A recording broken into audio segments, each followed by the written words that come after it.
Hello guys, welcome back. Myself Varun Adhikari and today we are going to start variation. जी हाँ, आज हम लोग variation पढ़ेंगे किसका? कंडक्टिविटी और मोलर कंडक्टिविटी का, जो हमने पिछले लेक्चर में पढ़ा था। और किसके साथ? कंसंट्रेशन के साथ, है ना। तो जो हमारा लेक्चर होने वाला है, अच्छा खुला हुआ था, मैं ज्यादा ही जोर लगा रहा था। ठीक है बेटा, आज हमारे पास जो लेक्चर आने वाला है वो है variation of conductivity and molar conductivity with concentration. देखो बहुत इंपॉर्टेंट लेक्चर है, बहुत ही ज्यादा इंपॉर्टेंट है। कंडक्टिविटी एंड मोलर कंडक्टिविटी ठीक है ना, समझ तो गए हो यार, भावनाओं को तो समझो ना। Conductivity with concentration. अब देखो बेटा, इस टॉपिक को समझने से पहले हमें कुछ ऐसी टर्म्स हैं जिनको समझना बहुत ही ज्यादा जरूरी है। सर वो कौन कौन सी टर्म्स हैं वो भी बता दीजिए। हाँ जी बिल्कुल बताएंगे बेटा। उससे पहले कि आप इस टॉपिक को समझो, आपको थोड़ी सी हल्की सी 11th क्लास की झलक दे देते हैं। झलक दिखला जा, में झलक दिखला जा जब दिखाएगा तो बेटा आपके पास ये दो चीजें ऐसी झलक दिखलाएंगी जिनका नाम देखते ही आप शायद थोड़ा सहम जाओगे, क्योंकि भाई ये टॉपिक तो 11th क्लास में इक्विलिब्रियम में आता था, और इक्विलिब्रियम तो है ना, था नहीं, कुछ हुआ बना रखा है, पता नहीं किस बात का। पर देखो बेटा, वीक इलेक्ट्रोलाइट्स ऐसे इलेक्ट्रोलाइट्स जिनकी आयनाइजेशन बहुत कम होती है, जिनका डिसोसिएशन कम होता है, जो बहुत ही कम डिसोसिएट करते हैं अपने आयन से। जनरली तो इनका जो डिसोसिएशन कांस्टेंट अल्फा है वो कहा जाता है इतना छोटा होता है, इतना छोटा होता है कि 5 से भी छोटा होता है। वीक इलेक्ट्रोलाइट्स की डेफिनेशन ये हो गई। स्ट्रॉन्ग इलेक्ट्रोलाइट्स ऐसे इलेक्ट्रोलाइट्स जो कंप्लीटली आयनाइज हो जाएंगे, यानी कि दे आयनाइज बाय ऑलमोस्ट 100%। इनका अल्फा 100 लेते थे, पूरे के पूरे अपने आयन से टूट जाते थे स्ट्रॉन्ग। हालांकि कोई भी स्ट्रॉन्ग इलेक्ट्रोलाइट भी तो नहीं है, but we assume that they have completely ionized in the solution. 99.9% मानेंगे पर 100, लेकिन ऐसा 100% तो कोई होगा ऐसा कोई था नहीं, बट स्ट्रॉन्ग इलेक्ट्रोलाइट का ये समझ में आता है। अब बेटा आज जो हम लोग बात करने वाले हैं ना, variation of conductivity and molar conductivity concentration, ये इन्हीं दो बातों पे डिपेंड करेगी कि भाई स्ट्रॉन्ग इलेक्ट्रोलाइट्स कैसे वेरी करते हैं और वीक इलेक्ट्रोलाइट कैसे वेरी करते हैं।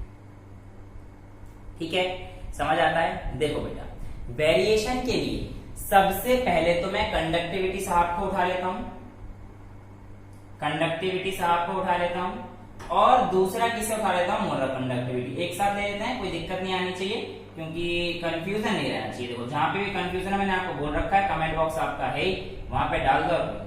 बेटा जनरल ट्रेंड तो आप ऐसे समझिए, जब भी आप किसी चीज में पानी मिला रहे हैं, यानी कि उसे डाइल्यूट कर रहे हैं, है ना, पानी मिलाएंगे तो किसी चीज में डाइल्यूट करेंगे, और जब पानी मिलाएंगे तो उसकी कंसेंट्रेशन क्या होगी?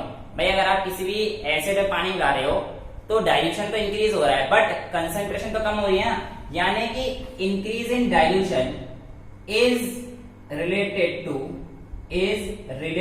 To decrease in concentration. यानी कि अब मैं दोनों टर्म को ले सकता हूं, दोनों सेम ही बात है, चाहे मैं डिक्रीज इन कंसेंट्रेशन बोलूं चाहे मैं इंक्रीज इन डाइल्यूशन बोलूं, दोनों एक ही चीज है। क्योंकि भाई अगर आप किसी चीज का वॉल्यूम बढ़ाऊंगा पानी डाल के, है ना, उसकी डाइल्यूशन इंक्रीज करूंगा, तो बेटा कंसेंट्रेशन तो डिक्रीज हो जाएगी ना आयंस की। तो मैं इन दोनों को आपस में रिलेट कर सकता हूं, कोई दिक्कत तो नहीं आनी। हाँ वेरी गुड। अब देखो बेटा, ये जो मेरा डाइल्यूशन था, अगर मैं ये करता हूं तो कंडक्टिविटी कैसे वेरी करेगी और मोलर कंडक्टिविटी कैसे वेरी करेगी? ऐसे समझो, कंडक्टिविटी डिक्रीज करेगी विद इंक्रीज इन डाइल्यूशन, और मोलर कंडक्टिविटी इंक्रीज करेगी विद इंक्रीज इन डाइल्यूशन। पहला पॉइंट। अभी मैंने ये बताया कैसे, मैं बताया रिजल्ट क्या है, सीधा रिजल्ट बता दिया है, क्योंकि बच्चे बहुत कंफ्यूज होते हैं और बोर्ड में एक नंबर ये पूछा जाता है कि डाइल्यूशन के साथ कंडक्टिविटी क्या होती है, मोलर कंडक्टिविटी। तो आप देखना, conductivity on increase in dilution decreases, whereas molar conductivity on increase in dilution increases. उल्टा बोल दें तो conductivity decreases with decrease in concentration, but molar conductivity increases with decrease in concentration. जो NCERT में line है वो ये है, molar conductivity decreases with increases with decrease in concentration, NCERT ये कहती है। पर आप तो अब डाइल्यूशन और कंसेंट्रेशन को ले सकते हो। दूसरा पॉइंट, क्यों होती है, क्या होता है? देखो बेटा, कंडक्टिविटी को डिफाइन करते हैं तो conductivity is defined as the conductance of ions present in a unit volume, यानी कि यूनिट वॉल्यूम यानी कि आप अगर बात कर रहे हो किसी एक कंटेनर की, तो इसका जो यूनिट वॉल्यूम होगा ना, यानी कि 1 ml पर यूनिट वॉल्यूम, तो कंडक्टेंस पर यूनिट वॉल्यूम के टर्म्स में डिपेंड करती है। तो कंडक्टिविटी किस पे डिपेंड करती है? सिर्फ यूनिट वॉल्यूम पे। तो जब आप पानी डालोगे इस पे, जब आप इसमें पानी डालोगे, है ना, तो चाहे वीक इलेक्ट्रोलाइट हो चाहे स्ट्रॉन्ग इलेक्ट्रोलाइट हो, दोनों के लिए है केस।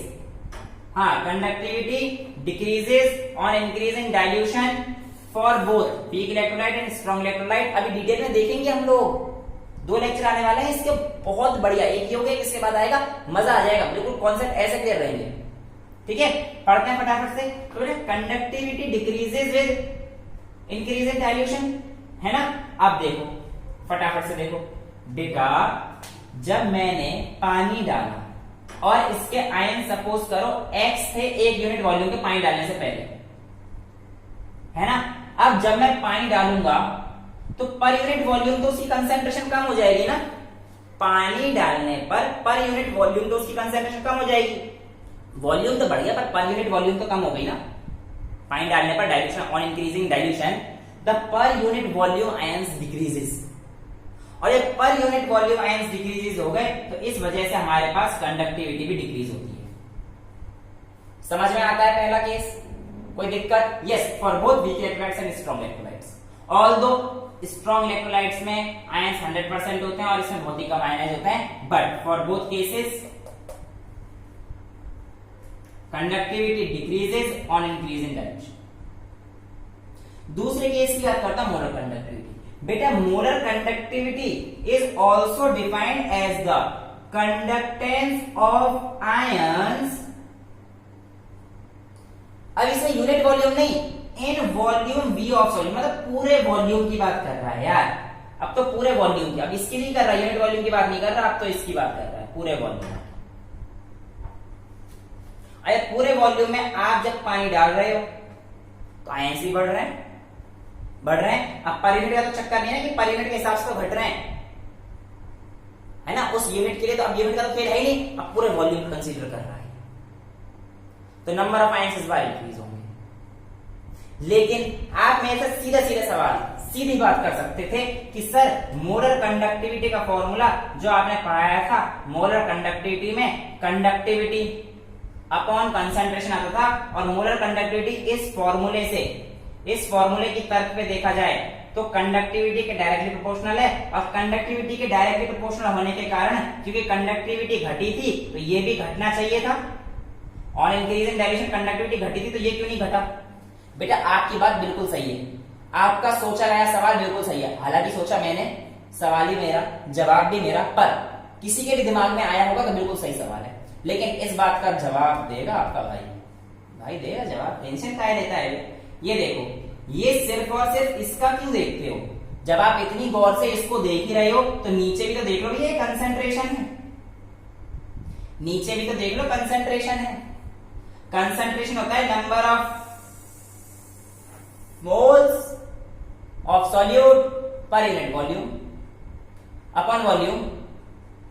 हाँ, समझ में आती है ना इतनी बातें? तो बेटा इसका जो वॉल्यूम है ना, ये ऊपर पहुंच जाएगा, पर यूनिट वॉल्यूम जो आयन डिक्रीज हो रहे होंगे कंडक्टिविटी की वजह से, वो इतने ज्यादा डिक्रीज नहीं हो रहे होंगे जिस हिसाब से पानी डालने पर वॉल्यूम बढ़ने पर आयंस बढ़ रहे होंगे। यानी कि the increase in volume compensates the per unit loss of ions. तो ये कम होता है, ये ज्यादा होता है, बढ़ी हुई चीज ज्यादा है, इसलिए molar conductivity on dilution increases. कोई भी डाउट है किसी भी तरह का दिमाग में तो बता दो भैया, बिल्कुल पेपर में आने वाला पॉइंट है और हद से ज्यादा क्लियर करने वाला पॉइंट है, यहां पे डाउट नहीं रहना चाहिए। समझ में आती है इतनी बातें? कोई दिक्कत नहीं है? अब देखो बेटा, इसका ना ग्राफ प्लॉट होता है, बहुत इंपॉर्टेंट ग्राफ प्लॉट होता है। डस्टर साहब कहां गए? डस्टर साहब, डस्टर साहब, डस्टर साहब देंगे, उड़ते उड़ते आएंगे। देखना अभी कैमरा के ऊपर से, ये देखो ऐसे आ जाते हैं हमारे पास। देखिए ग्राफ की बात करें, बहुत इंपॉर्टेंट है बेटा। देखो अब मेरे पास जो ग्राफ आएगा ना, वो भी वीक इलेक्ट्रोलाइट और स्ट्रॉन्ग इलेक्ट्रोलाइट का आएगा, वो भी वीक इलेक्ट्रोलाइट और स्ट्रॉन्ग इलेक्ट्रोलाइट का आएगा। और एक इक्वेशन आएगी, एक क्या, दो इक्वेशन आएंगी, दो इक्वेशन आएंगी। एक तो डेवी हकल साहब की आएगी और एक कोलरश साहब की आएगी। ऐसा कितने गंदे गंदे नाम ले रहे हो, मैं क्या करूं? बहुत अच्छे नाम थे, उन्होंने केमिस्ट्री को सुधार दिया। हाँ, बैठे रहते हो नाम याद करने की रट लगाए रहते हो। अब देखो बेटा ग्राफ जो ग्राफ प्लॉट हुआ था, सबसे पहले पता होना चाहिए बेटा हमें, जो ग्राफ प्लॉट हुआ था वो हुआ था मोलर कंडक्टिविटी और कंसंट्रेशन ऑफ स्क्वायर। समझ में आता है? मोलर कंडक्टिविटी और कंसंट्रेशन का जो ग्राफ प्लॉट हुआ, और हमने जब हमने देखा तो देखा देखो स्ट्रॉन्ग इलेक्ट्रोलाइट पूरे पूरे आयनाइज हो जाए, जो केसीएल एनसीईआरटी ने दे रखा है, और वीक इलेक्ट्रोलाइट का एग्जांपल एनसीईआरटी ने CH3COOH का ले रखा है। समझ में आती है चीज? तो बेटा स्ट्रॉन्ग इलेक्ट्रोलाइट का तो ये हमारे पास ऐसे आता है, ज्यादा स्टीप भी नहीं, ज्यादा तो मैंने बहुत ज्यादा बना दिया, ऐसे आता है। लेकिन वीक इलेक्ट्रोलाइट का ग्राफ बहुत ज्यादा ऐसे आता है, ऐसे भी नहीं, यूं ही समझ, मतलब आता है ऐसे, ऐसे बहुत ज्यादा स्टीप आता है।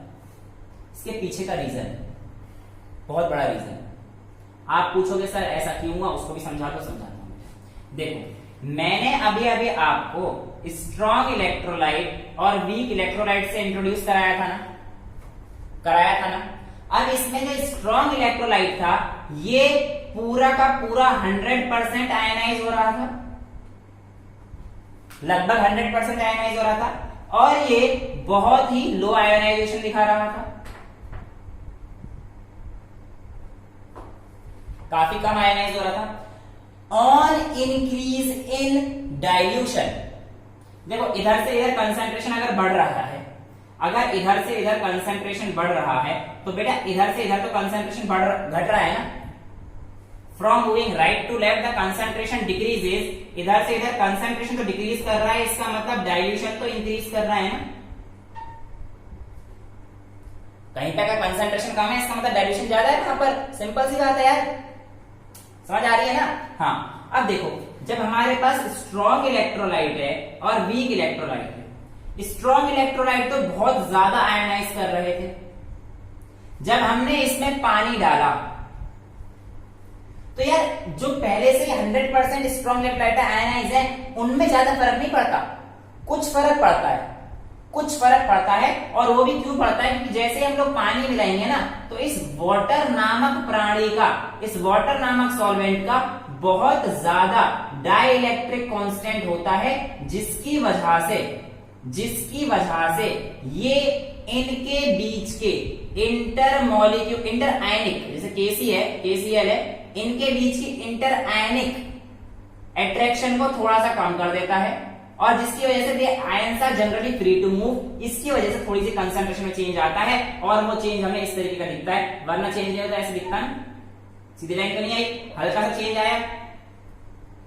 आया चेंज, तो वो चेंज ये था क्या, बहुत ही हल्का चेंज हो रहा है, वो भी इस सॉल्वेंट की वजह से। तो totally depends on the solvent what we are adding. But for weak electrolytes, इसके लिए किसी भी चीज के आयंस आना, क्योंकि तो बहुत ही कम आयनाइज हुआ था, आयनाइजेशन की बाढ़ लेकर आ जाएंगे। कंसंट्रेशन बढ़ने के साथ साथ, पता नहीं इसमें तो भाई साहब मोलर कंडक्टिविटी का नंबर ऑफ आयंस बहुत ज्यादा हो गए ना, क्योंकि इसमें आयंस इतने ज्यादा बढ़े घटे नहीं, इसमें तो बहुत ज्यादा एब्रप्टली चेंज आ गया ना बेटा, क्योंकि ये वीक है।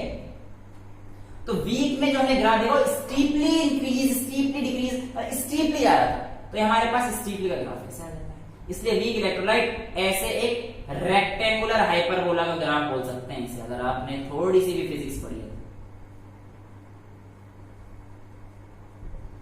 बहुत ज्यादा तेजी के साथ ये वेरिएशन शो कर रहा है, इतना समझ में आता है? हाँ, पक्का? आगे चले, कोई दिक्कत इसमें नहीं है? बहुत इंपॉर्टेंट ग्राफ है ये। किसके लिए है बेटा? KCl के लिए। और ये किसके लिए हमारे पास? CH3COOH एसिडिक एसिड या कोई भी वीक या एनाइज जो होते हैं उनके लिए, वीक एसिड के लिए। अब जब हम लोगों ने इतना करा तो स्ट्रॉन्ग इलेक्ट्रोलाइट को तो यार हम लोग आसानी से देख सकते हैं। देखो ना, हाँ एक चीज और बताया था बेटा, जब आपके पास कंसंट्रेशन जीरो अप्रोच कर दो, यहाँ पे कंसंट्रेशन की वैल्यू जीरो हो जाएगी। It is not practically possible but we are assuming ना, अज्यूम तो कुछ भी कर सकते हैं जी। जब ये पॉइंट है जहां पे कंसंट्रेशन आपका जीरो हो जाएगा, उस समय अगर कंसंट्रेशन जीरो हो गया तो डाइल्यूशन कितना हो जाएगा? Infinity, because concentration is inversely related to dilution. तो कंसंट्रेशन जीरो हो रहा है तो 1/0 इज इन्फिनिटी, तो यानी कि इनफाइनाइट डाइल्यूशन। तो जो इनफाइनाइट डाइल्यूशन पे कह लो या जीरो कंसंट्रेशन पे कह लो, उस समय जो हमारे पास कंडक्टिविटी, मोलर कंडक्टिविटी जो ऑब्टेन होती है उसे हम लोग कहते हैं लिमिटिंग मोलर कंडक्टिविटी। क्या बोलते हैं बच्चा? Limiting molar conductivity. बहुत इंपॉर्टेंट है, limiting molar conductivity and it is determined by lambda nought m. Lambda nought m limiting molar conductivity, यानी कि यहां पे लिमिट हो गया कंसंट्रेशन का भैया जी। इससे नीचे किसी कीमत पे कैसे चले जाओगे यार? जब वर्ड ये आ गया इससे कितना डाइल्यूट करोगे? आया समझ? हाँ सर आ रहा है, ऐसे बुरे मुंह से मत समझाओ ये लोग। हाँ आ जाएगा बेटा, यहाँ पे ध्यान दो, यहाँ पे क्या रखा है यार, ये तो मस्त है मुझे पता है। हाँ थैंक यू, बस ज्यादा तारीफ नहीं, चलो पढ़ते हैं ठीक है।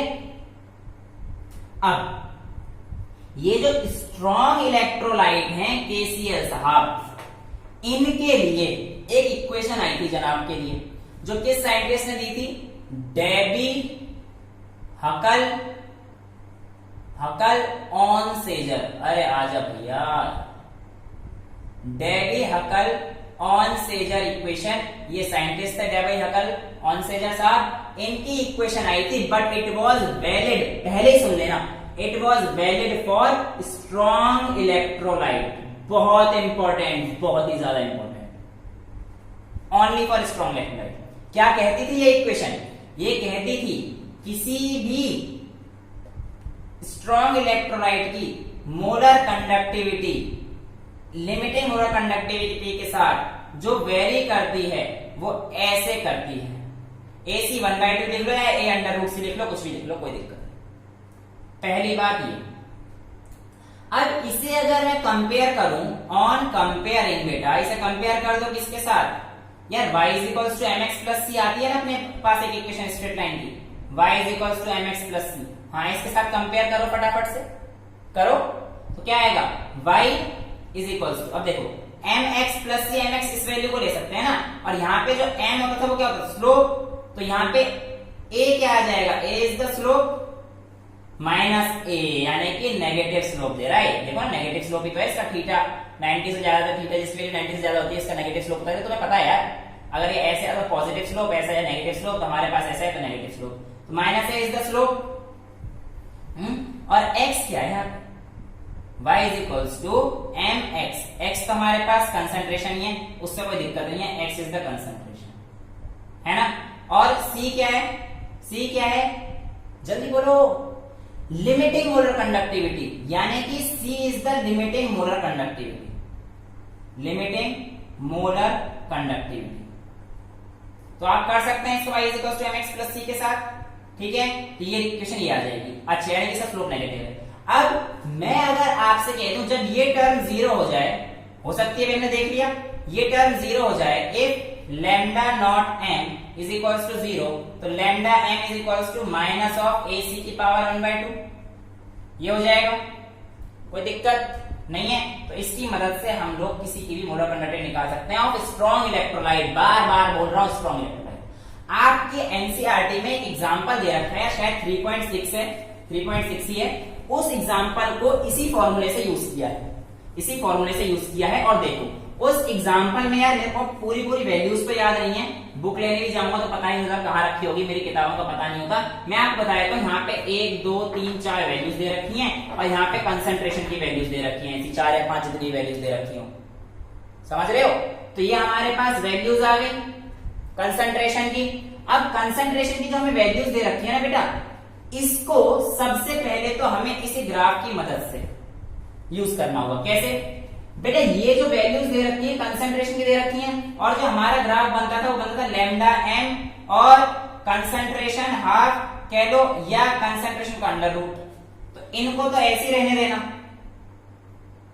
ये जो कंसंट्रेशन दे रखी है सबका रूट निकाल लेना बेटा, सबका रूट निकाल लोगे, सबका रूट निकाल लोगे बेटे। जब आप सबका रूट निकालोगे और इस कंसंट्रेशन के साथ प्लॉट करोगे, मोलर कंडक्टिविटी और कंसंट्रेशन को प्लॉट करोगे तो आप देखोगे कि आपके पास एक स्ट्रेट लाइन आएगी, आपके पास एक स्ट्रेट लाइन आएगी। मान लीजिए स्ट्रेट लाइन आपकी ऐसी आएगी, है ना, अभी मेरे से स्ट्रेट तो बनेगी नहीं तो आप लोगों को ही पता है, ऐसी आई स्ट्रेट लाइन। स्ट्रेट लाइन की तो बहुत सिंपल हो जाएगा क्योंकि आपने चलो डेरिवेटिव लॉन्जिट्यूडल इक्वेशन की मदद से आपने बता दिया कि स्ट्रेट लाइन आ गई। लेकिन क्वेश्चन ने हमसे और चीजें पूछी हैं, उसने कहा है बताइए इसकी लिमिटिंग मोलर कंडक्टिविटी कितनी होगी और बताइए इसका स्लोप क्या होगा। ये पूछा है, वो स्लोप ही तो है ना। अब बेटे लिमिटिंग मोलर कंडक्टिविटी को निकालने के लिए हम लोग इससे तो ऐसे नहीं निकाल सकते, बट थ्योरेटिकली हम लोग क्या करेंगे बेटा, कोई सा भी पॉइंट उठा लेना, जो स्ट्रेट लाइन जा रहा है उसको पीछे प्रोड्यूस कर देना और उस पॉइंट तक प्रोड्यूस करना जहां पे वो इस इंटरसेप्ट को काटे। इंटरसेप्ट था लैम्डा नॉट एम,